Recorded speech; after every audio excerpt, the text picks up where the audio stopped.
দেশের মা বাপ নাই। অ্যাকচুয়ালি আমি দেখে গেলাম ইতে এভাবে ছুরি দিয়ে কি করতেছে, গিলে আমি বলছি ময়লা খুঁজতেছে, কিন্তু দেখলাম যে কি ওদিক থেকে আসতেছে গাম খাই নেশা করে ওদিক থেকে আসতেছে।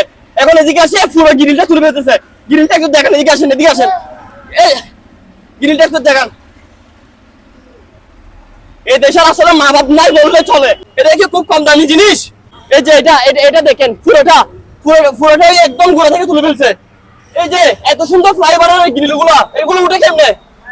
এগুলা যখন চলতে পারতেছি না, আমি আগে অটো চালাই ভাত খেতাম, যখন আমার সরকার ছিল তখন আমি অটো চালাই ভাত খেতাম, আমার দুই বাপ প্রতিবন্ধী। এগুলা কি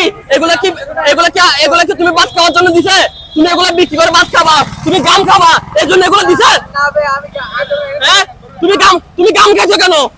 আমি 1 ঘন্টা আগে দেখলাম তুমি ওদিক থেকে 2 নম্বর থেকে গাম গাড়ি আসতেছো, গাম গাড়ি আসি তুমি এখানে। আমি দেখলাম যে আমি ভাবলাম তুমি এখানে পাগল খাইছেন কিছু করতেছো।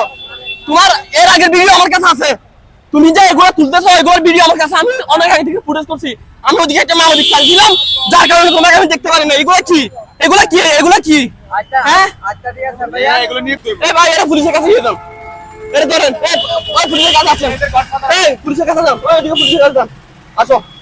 দিন শেষে এরা মোবাইল চুরি করে, দিন শেষে আমাদের মা বোনের গায়ে হাত দেয়, এরা রাস্তা পার হওয়ার সময় ব্যাগ থেকে মোবাইল চুরি করে, ব্যাগ থেকে টাকা চুরি করে, এরা এগুলো করে, এরা গাম খায়।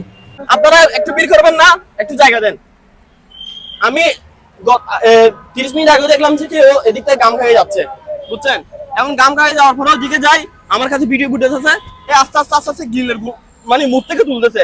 এখন দেখা যাচ্ছে এক প্রকারে পুরা গ্রিলে সহ তুলে ফেলতেছে, একদম পুরা গ্রিলও যে সামনে, পুরা গ্রিলটা সহ।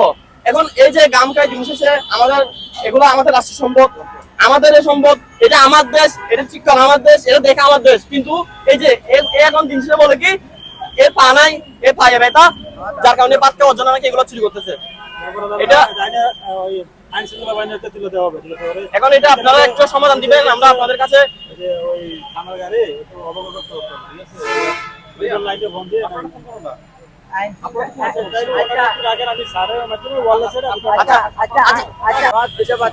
দেখে আমাকে ক্ষমা করে দেন ভাইয়া।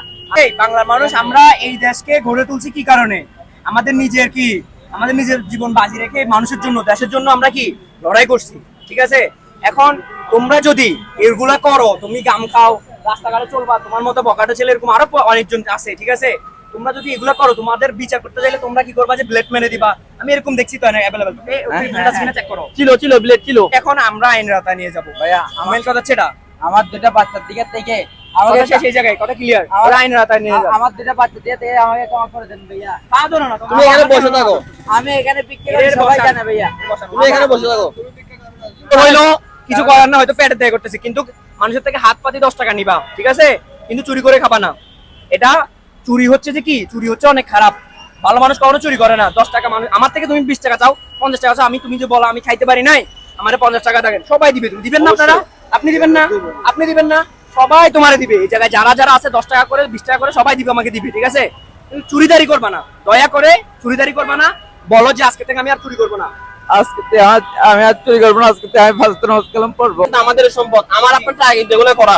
তো এই জায়গা থেকে হচ্ছে কি সম্পূর্ণ গিলগুলো এরা তুলে ফেলতেছে। এগুলো আসলে আমি কতক্ষণ দেখবো, আপনি কতক্ষণ দেখবেন? এগুলো আসলে প্রশাসনের পক্ষ থেকে, সরকারের পক্ষ থেকে একটা নির্দিষ্ট ব্যবস্থা করা দরকার, যাতে আপনি মুরাদপুর থেকে 2 নম্বর পর্যন্ত দেখবেন পুরো গিলগুলো তুলবেছে, পুরো অবস্থা খারাপ করতেছে।